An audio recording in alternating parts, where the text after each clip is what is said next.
నమస్తే అండి. నా పేరు డాక్టర్ మనోజ్ కుమార్ గుడ్లూరు. నేను ఆర్థో రోబోటిక్ సర్జన్ అండి అండ్ స్పోర్ట్స్ మెడిసిన్ స్పెషలిస్ట్ అండి. ఈరోజు చూడబోయే టాపిక్లో యాక్చువల్గా చాలా మందిలో యూజువల్గా క్రికెట్ ఆడేవాళ్ళలో కానీ లేదంటే రన్నర్స్లో కానీ ఈ నీ జాయింట్స్ అంటే నీ జాయింట్ లిగమెంట్స్ అంటే ఏసీఎల్ కావచ్చు, పీసీఎల్ కావచ్చు, లేదంటే మెనిస్కస్ ఇంజరీస్ అనేటివి ఎక్కువలో ఈ మోకాళ్ళలో స్పోర్ట్స్ ఆడేవాళ్ళలో చాలా మందిలో చూస్తుంటాం. ముందు వార్మప్ చేసి కానీ వెళ్ళకపోతే లిగమెంట్ స్ట్రెచబిలిటీని లేకపోతే నైట్ పడుకున్నప్పుడు కండరాలన్నీ టైట్గా కుచించుకొని ఉంటాయి.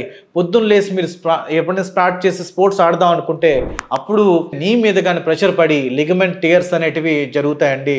ఇవన్నిటినీ కూడా యాజ్ ఎర్లీ యాజ్ పాసిబుల్, ఎంత తొందరగా అయితే తొందరగా దీంట్లో టియర్స్ అనేటివి ముందుగా గుర్తించినప్పుడు దీనికి ట్రీట్మెంట్స్ అనేటివి స్టార్ట్ చేయడం జరుగుతుందండి. నమస్తే.